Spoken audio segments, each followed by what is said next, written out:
Hello viewer, in this video tutorial we will create the designs. So Photoshop is the best for the editors. If you are an editor you can use this and also create these designs and the shapes as well. So here for more we can use that option,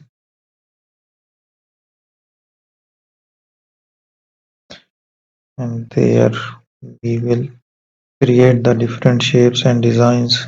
So you can subscribe our channel if you want to get about the guidance of the Photoshop.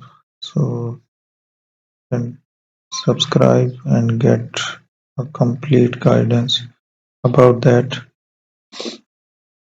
We will explore all the tools of Photoshop